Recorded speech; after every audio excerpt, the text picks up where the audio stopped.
प्रिय छात्रों, आप सभी का स्वागत है।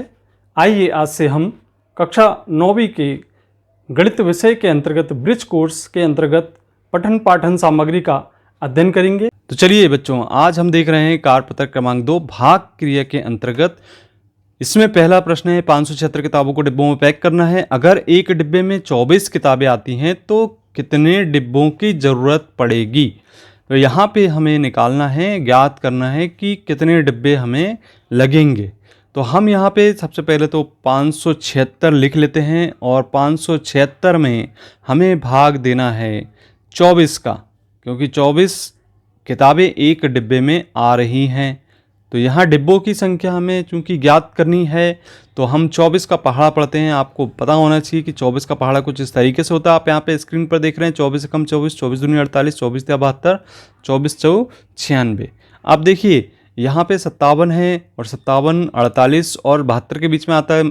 इसका तात्पर्य है कि 48 बार भाग जा सकता है। इसका मतलब 2 बार भाग देंगे हम। 48 आ सकता है इसमें, इसका तात्पर्य है कि हम 2 बार भाग देंगे। तो यहाँ पे 24 दूनी 48 लिखेंगे, तो यहाँ 48 लिख लें और यहाँ कम कर दें इसे। तो 7 में से 8 कम नहीं होता, इसलिए 17 में से 8 गए, 9 शेष बचेगा और यहाँ 0 बचेगा। और इस तरीके से हम यहाँ पे 6 को नीचे लिख लेते हैं तो 96 हो जाता है। अब देखिए 24 के पहाड़े में 96 आ रहा है, इसका मतलब 4 बार पहाड़ा पढ़ने पर 96 आ जाता है। और यहाँ शेषफल कुछ भी नहीं बच रहा। आप 6 में से 6 को घटाएं 0, 9 में से 9 को घटाएं 0, तो शेषफल आपका 0 हो गया। इसका तात्पर्य है कि कितने डिब्बों की ज़रूरत पड़ेगी। तो यहाँ हम लिखेंगे 24 डिब्बों की ज़रूरत पड़ेगी।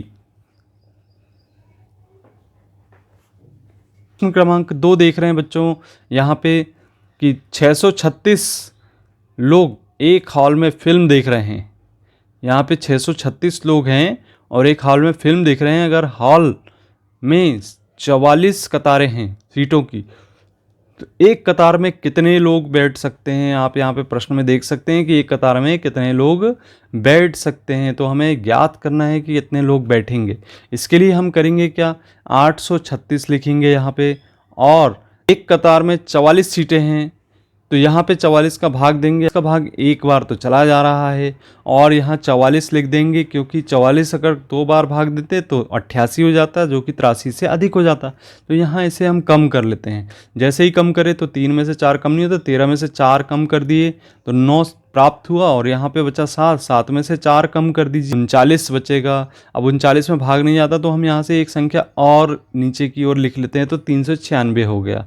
अब हम देखते हैं कि जो 44 है उसमें यदि 9 का गुणा कर देते हैं या 44 का 9 बार पहाड़ा पढ़ते हैं तो 396 प्राप्त हो जाता है। अब आप देखिए यहाँ पे घटाने पर यहाँ पे 6 में से 6 गया 0, 9 में से 9 गया 0 और 3 में से 3 गया 0। इस तरीके से जो हल निकल के आया है उसमें हम लिख सकते हैं कि एक कतार में 19 लोग बैठ सकते हैं। तो इस प्रकार से बच्चों इस प्रश्न को सरल करना था।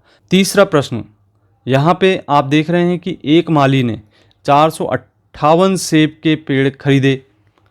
हर लाइन में 15 पेड़ लगाना चाहता है।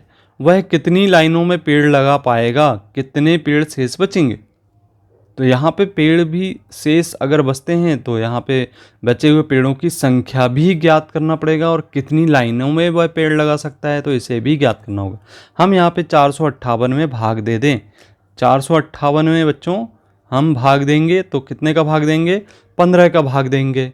तो 15 का पहाड़ा पढ़ते हैं, 15 45 से आगे नहीं बढ़ना चाहिए, तो 15 तिया 45 होता है बच्चों। तो यहाँ पे 15 तिया 45 लिख लिए हमने, घटा दिए तो यहाँ 0 बचा, यहाँ 0। अब यहाँ पे एक संख्या उतारे 8। अब यहाँ देख रहे हैं कि 8 में भाग नहीं जा रहा तो एक 0 लगा दीजिए। ठीक, अब यहाँ पे आप देख रहे हैं कि 30 लाइनें बन जाएंगी और शेष जो पेड़ बचेंगे वह होंगे 8। तो हम लिखेंगे यहाँ पे, तो बच्चों वह 30 लाइनों में पेड़ लगा पाएगा तथा 8 पेड़ शेष बचेंगे। तो इस तरीके से इसका हल हमें प्राप्त हो जाता है। आइए अब देखते हैं प्रश्न क्रमांक 4, जिसमें लिखा हुआ है अगर 16 लड्डू एक डिब्बे में पैक किए जा सकते हैं, तो 144 लड्डुओं को पैक करने के लिए कितने डिब्बों की आवश्यकता होगी? तो हम यहाँ पे ज्ञात करेंगे कि कितने डिब्बे हमें लगेंगे। इसके लिए हम क्या करते हैं, 144 में 16 का भाग दे देते हैं, तो 144 लिखेंगे आप यहाँ पे और 16 का भाग देंगे। तो 16 का पहाड़ा आपको याद होगा, 16 का पहाड़ा जब हम पढ़ते हैं तो 9 बार पूरा पूरा भाग चला जाता है, 144 आ जाता है। और इस तरीके से इसको हम कम कर देते हैं।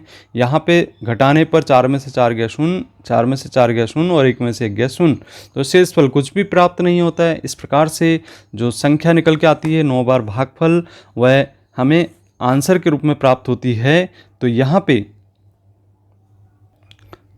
हम आंसर के रूप में लिखते हैं कि 9 डिब्बों की आवश्यकता अथवा ज़रूरत पड़ेगी। अगला प्रश्न है 5वें नंबर का, एक स्कूल में 26 कमरे हैं, हर कमरे में 4 पौधे हैं। अगर हर पौधे को 2 कप पानी चाहिए तो सभी पौधों के लिए कितने पानी की ज़रूरत पड़ेगी? तो बच्चों यहाँ पे हम एक स्कूल में कमरों की बात कर रहे हैं। एक कमरा, जैसे ये मान लीजिए कि कमरे हैं हमारे पास, तो इस प्रकार के कुल 26 कमरे हैं स्कूल में और प्रत्येक कमरे में 4 पौधे हैं। तो प्रत्येक कमरे में 4 पौधे, इस तरीके से यहाँ पे 1 2 3 4 पौधे है ना, तो प्रत्येक कमरों में 4 पौधे, ऐसे कुल 26 कमरे हैं।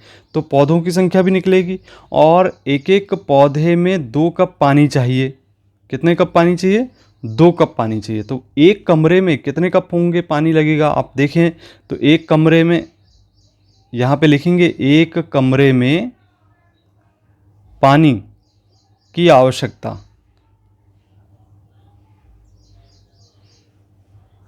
तो एक कमरे में पौधों में पानी की आवश्यकता, अर्थात 4 पौधे हैं और 2 कप पानी की आवश्यकता है, तो 4 दूनी 8 होता है।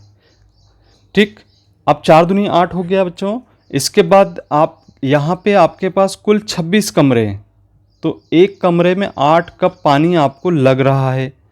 ठीक, 8 कप पानी आपको एक कमरे में लग रहा है, तो 26 कमरों में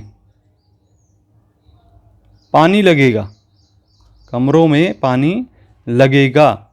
तो यहाँ पे 26 में 4 का गुणा न करके 8 का गुणा करेंगे। यहाँ पे हमने 26 में 8 का गुणा करें, 8 सिंह 48 का 8 हासिल का 4, 8 दूनी 16 और 4 20। तो आपने देखा कि यहाँ पे 208 प्राप्त हुआ। तो 208 कप पानी आपको यहाँ पे आवश्यकता पड़ती है। तो इस प्रकार से बच्चों इस प्रश्न को सरल किया जा सकता है। और यदि आपने अभी तक पिछले वीडियो को नहीं देखा तो यहाँ पे आप एंड स्क्रीन पर दिखाई दे रहे हैं, उनको आप क्लिक करके देख सकते हैं। मिलते हैं अगली वीडियो में, धन्यवाद।